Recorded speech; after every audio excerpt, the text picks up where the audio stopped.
There's an extremely common misconception with Eminem's latest album in that it is the sequel to 1999's The Slim Shady LP, when that couldn't be any further from the case. Now, I'm not putting words in Eminem's mouth or anything. It's clear as day that this isn't a sequel to the Slim Shady LP and is more a sequel to the person that he used to be, some sort of like existential sequel.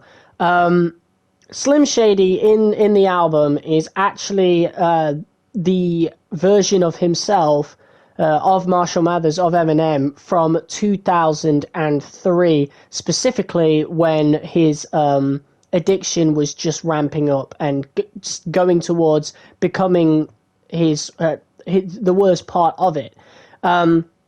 Because obviously in 2003 was when he was on the set of 8 Mile and starting to take Ambien and all sorts of other medication to not only get to sleep but also wake up very quickly for the movie shooting. That was when his life started spiraling a lot more downhill. Don't believe me? Go check out one of the last songs on Music to Be Murdered by Side A, No Regrets. In the line where he says, "They want my life in turmoil like in '03." So it is specifically, to Eminem, 2003 is specifically the year where he was starting to get at his worst in terms of the drugs. And this is backed up by certain lines in the album, such as Slim Shady being confused as to why the Christopher Reeve song, which ended up becoming Brand New Dance on this latest album, why that was cut off of Encore. Because he didn't know that Christopher Reeves was dead, i.e. Christopher Reeve wasn't dead yet at the time that Shady is coming from on this album. So, yeah, that's kind of my opinion there. And just to add a little extra point outside of the album, the Slim Shady LP was a very different album to what people kind of see Slim Shady as. This specific version of Slim Shady is more from the Marshall Mathers LP and parts of the Eminem show. Not entirely from the Eminem show, as Eminem himself has said that he sort of toned down the controversial lyrics a lot more for the Eminem show, but rather from the Marshall Mathers LP, like the personalities from the Marshall Mathers LP, but the tone and the style of the rapping is clearly from Eminem show era Eminem, which is arguably his best in terms of his flow anyway, and his cadence and stuff like that. But either way, the Slim Shady LP version of Slim Shady wasn't exactly the most controversial person, at least when it came to dissing other people. There isn't that many on that specific album. That specific version of Slim Shady from the Slim Shady LP was more of a storytelling guy. And that's what I've always thought, it should be. If we were to get the Slim Shady LP 2, it should be a lot like the Slim Shady LP 1, where we get stories told like on My Fault and As the World Turns. I feel like Eminem hasn't really delved that much into his part of his discography, and it just feels as though Slim Shady has sort of turned into, basically just Slim Shady turned into what he did on the Marshall Mathers LP, which was just to lash out at everybody and just be as controversial as possible, and his character sort of stayed that way from that point onwards. There was still the goofy part, of course, bringing Brand New Dance straight off of Encore, which is, cool, but again, the misconception with this album is that it is, a spiritual successor to the Slim Shady LP, when it just isn't. It's more of a successor to the Marshall Mathers LP, if anything. So yeah, that was my thoughts on that little misconception right there. My actual review on the album, very quickly right here. The first 13 songs, amazing, perfect. I wouldn't change anything about it, but the story kind of ends after track 13.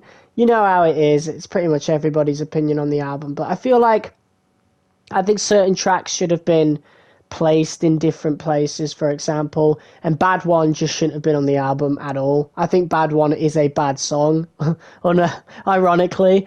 I don't think it's a bad song. I just think it is a huge step down compared to everything else in the album. And I feel like that alongside Head Honcho probably should have been like bonus tracks as well. Toby belongs there, kind of wrapping up, Eminem leaving that Slim Shady, that version, that 2003 version of him behind for good.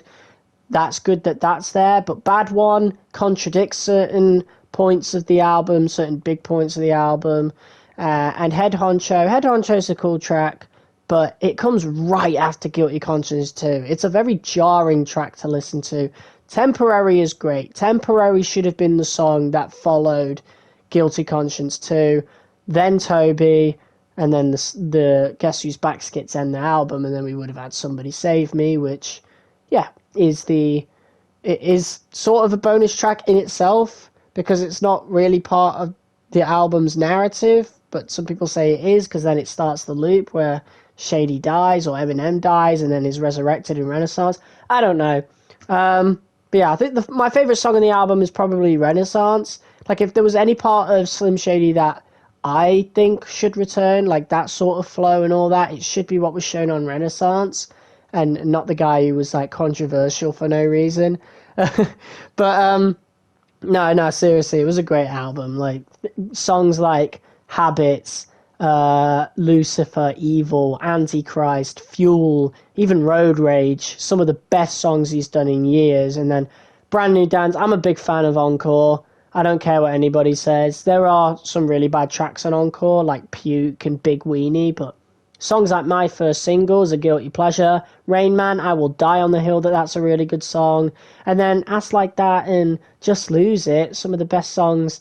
I love the goofy side of Eminem, so those songs are just not bad. I don't care what you say. Crazy in Love and Spend Some Time, they are really underrated as well.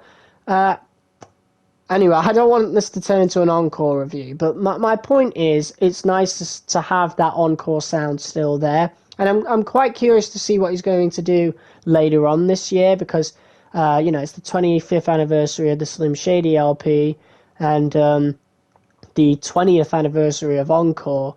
And Encore, we had the Encore curtains in the Marshall Mathers versus Slim Shady face-off. So I'm quite intrigued as to see like what he'll be doing in terms of Encore when that anniversary comes around.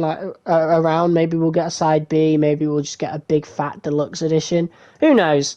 But anyway, those are my thoughts on the Death of Slim Shady. Guys, let me know your thoughts as well in the comments below. This is my second channel upload in about 8 months. But yeah, whatever. Random idea, random video. That's about it.